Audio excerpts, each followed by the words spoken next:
Hey you guys, it's Peter and welcome to my channel, Peter Likes Books. And today, I want to do a review of Taylor Jenkins Reid's newest book, Atmosphere, that just came out like a month ago.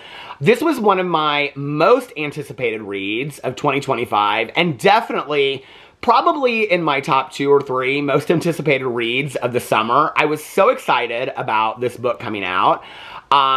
For those of you that have not heard me talk about my love of Taylor Jenkins Reid in the past, I am an absolute super fan of her writing. I started with The 7 Husbands of Evelyn Hugo. I read that several years ago. I think the year that I read it, The 7 Husbands of Evelyn Hugo was like my #1 book of the year. I absolutely loved it. And so I went in and I started reading some of her other stuff. I read her novella. I think it's called The End of the Affair or something like that. I don't know. That was the one that I did not love of hers, but I didn't hate it either. I didn't hate it. It just was a very sad book. I've read Daisy Jones and the Six. I've read Malibu Rising. I've read so many of her books. I think the only one of hers that I have not read is Carrie Soto is Back. I think that's, well, no. She's got some older ones that I haven't read too that I really want to read. But, and The 7 Husbands of Evelyn Hugo is my absolute favorite. Malibu Rising, I recommend to everybody as a summer read. It is a fantastic beach read. It is a fantastic pool read. If you can't go to the beach and you can't go to the pool, it is an absolutely fantastic summer read just to get you in the mood for summer. One of the things that I love about Taylor Jenkins Reid, her writing, is that, first of all, I love character development. If you can develop interesting, fascinating characters that I can get invested in, I don't really care what the story is about.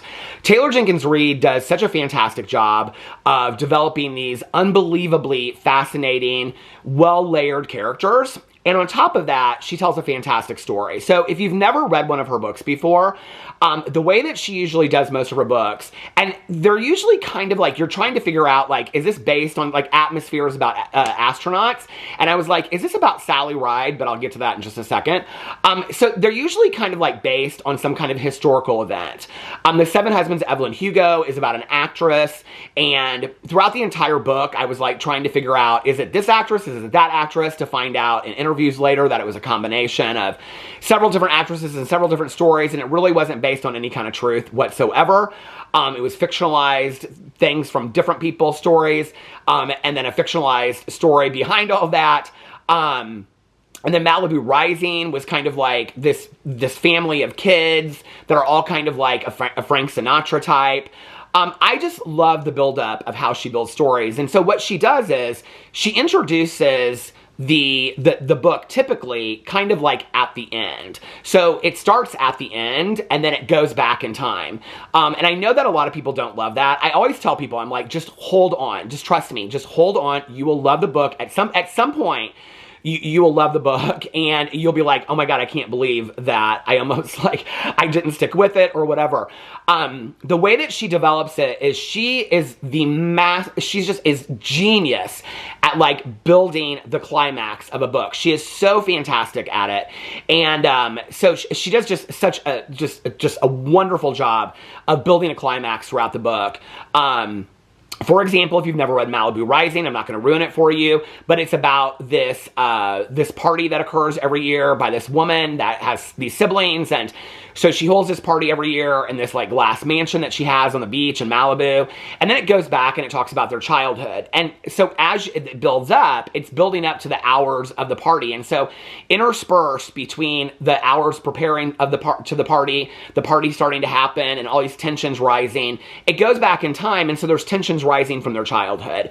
The 7 Husbands of Evelyn Hugo is very much the same way. It's about a actress that's interviewed. She's never given an interview before, and so there's a lot of mystery to it. All of her books kind of have, I wouldn't consider them mysteries or thrillers by any means, but there's definitely like a thriller aspect to it, that you're trying to figure out like what's going on. Really the only writer that I can even kind of come close to comparing her to is Liam O'Riordan, that wrote like Big Little Lies and Nine Perfect Strangers and Apples May Fall. The construction of the book and the story and the character development is similar to me. But I just love Taylor Jenkins Reid's books. So I was very, very excited when I heard that this book, Atmosphere, was coming out. And so I kind of was saving it till we were on vacation, because I was like, okay, this is a book that I can like sit on the side of the pool and I can read on vacation. So I was really, really excited about it. Now I have to tell you, before I went into this book, I had just read this article about Sally Ride, the astronaut Sally Ride, and that upon her passing, that she had a 37-year relationship with this woman and was never public about it. And that on her deathbed, she like allowed her partner after her death to come out and talk publicly about their relationship.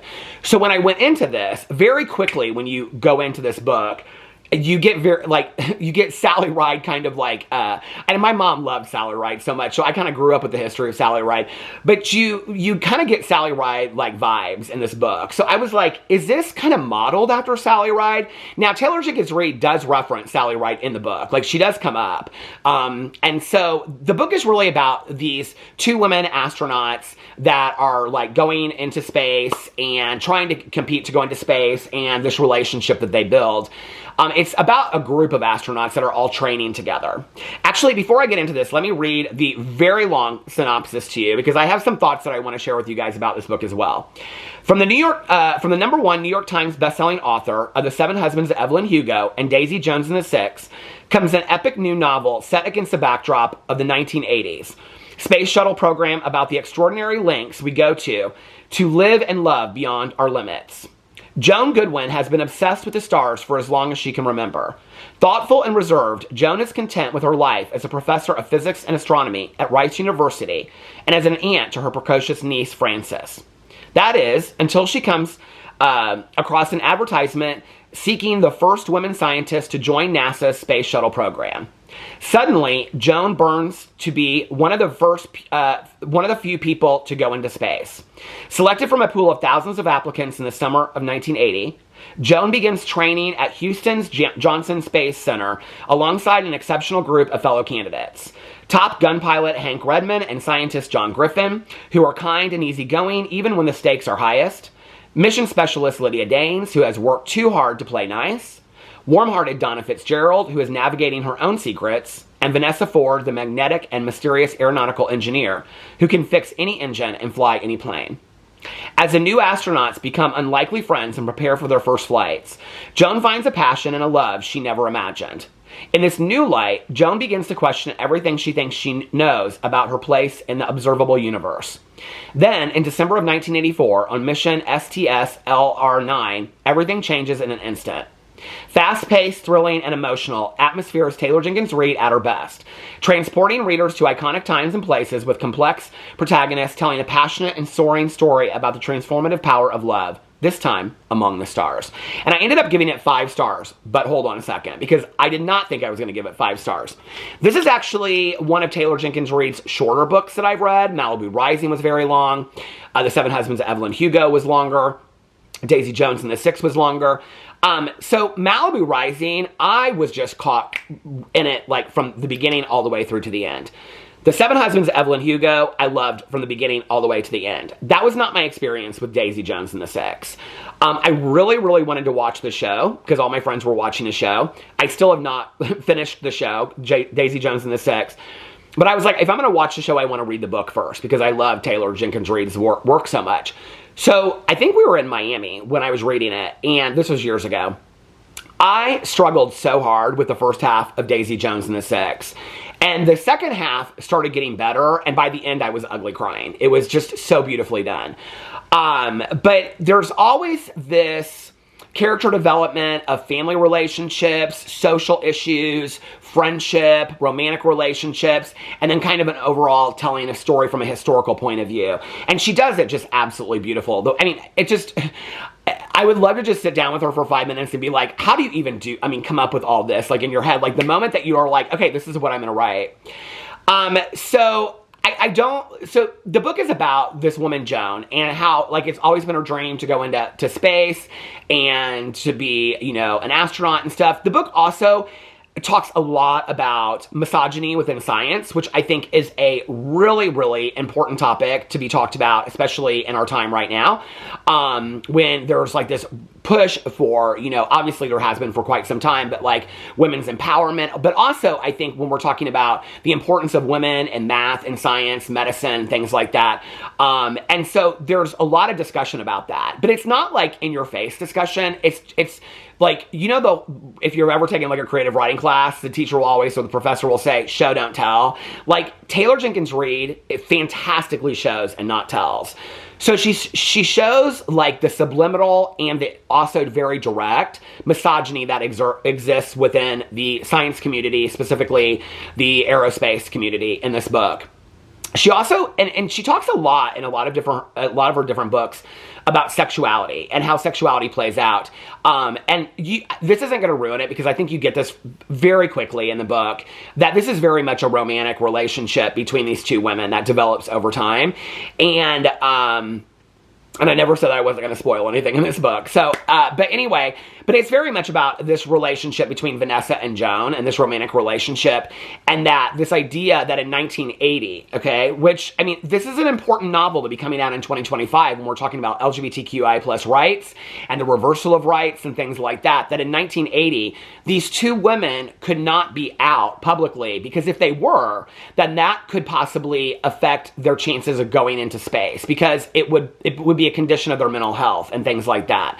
That's 1980. I was 8 years old at that time. This is the era that I grew up in. I mean, I remember the space shuttle and I remember all that, you know, and so the early days of that. And so, these are really important topics that they talk about, you know, and they talk about the family acceptance of that. They talk about the family relationships. It's just beautifully done. But I have to tell you, okay, I listened to it on Audible, and I was like, I think on Audible it's like 8.5 hours long, and the narration is done fantastically. I would definitely recommend the Audible version. If there are some books to me on Audible that I was telling my friend Nikki about this the other day, because I'm listening to this audiobook that she recommended, and the narration is not good. I mean, I would probably have preferred the physical copybook over it, but the narration for this is, I actually do not know who did the narration. Well, I could go in and look, but I'm not going to. But the narration is done fantastically. So I was about halfway through the book, and the first half of the book is slow. It's a build-up of the characters, and it's explaining of who Joan is, and kind of how she got to this point, and blah, blah, blah, whatever. And in all honesty, I was rather bored with it. I was like, is this just kind of like, I really thought, having just read the article about Sally Ride, I was like, is this really based on the life and times of Sally Ride, and they just put it in like a different, like, kind of like, I mean, it's several years after Sally Ride. Because the two women do reference Sally Ride and how important she is to science and things like that in the book. I was like, is this kind of like her just taking the Sally Ride story that just came out about her and her partner and just fictionalizing it? And I just really wasn't into it. The whole thing starts with this explosion that happens on the space shuttle in outer space. And I don't want to tell the details of that for anybody that hasn't read it, but it is about this, like, so it's like two people are left, and it's like, are they going to make it out? And so as you read the book, it kind of goes back and forth between these final moments of the space shuttle and the buildup of the relationships and what got them there. And what got specifically those people to be in the space shuttle versus other people. And kind of the fight to be the first person, and all of them training and hanging out and having barbecues together, and relationships that build, and having to hide this romantic relationship that Joan and Vanessa have, and things like that. And is it Joan? Why did I keep on thinking it's Jane? But it's Joan, isn't it? It's Joan, yeah. That Joan and Vanessa have. So I got to like the halfway mark, and then I was like, oh, I'm really into it, because the halfway mark is when it starts getting very competitive about who's going to go up first and things like that. And that's when it really plays into, there's also this side story of this family relationship between her and her sister. So Joan has always kind of been the golden child, and her sister has been very problematic. She had a daughter when she was very young. Joan has been like the dutiful aunt that's helped out. And so there's this whole side relationship, which in all honesty, I found very interesting. That was part of the story that I absolutely loved. And so there's reasons why, like, who goes into space and who doesn't. And so at the very end, I mean, I literally was down to the last 10 minutes. It was interesting because I tweeted something, or I'm never on Twitter anymore. I put on Instagram something to the effect of, oh my God, this story, like, is so, like, this book is so good. Like, I'm ugly crying. It's sad but beautiful. And that was like 15 minutes before the book was over. And I have to tell you, it was sad. It's beautiful. It's beautiful. The book ends fantastically. The book does not end like I thought it would. I did not expect it to end that way. Taylor Jenkins Reid is a realist. I mean, in the things that happen, like, she will kill off a main character like nobody's business and not flinch an eye, because that's what would really happen in real life. The ending of this book is so fantastic. And I have to tell you, like, in the last hour that I listened to this book, okay, and I listened to books very fast. So the book was probably, I don't know, it was probably 3 hours total. In the last hour, it went from like a 3 to like a 4. And then in the last 20, 30 minutes, it went to like a 5. I was sitting there. So I think I was finishing on it was the last day that we were in Mexico. And my husband was like laying on we were in this cabana, and he was laying on this couch, like looking through his TikToks. And I was sitting there, and I was just sitting up.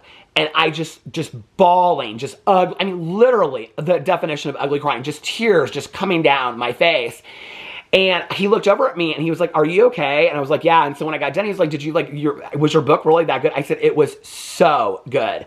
I was just blown away. I don't know. Like, I went into it and I got kind of bored and I almost DNF'd it. I was like, this is not the book that I wanted to read on vacation.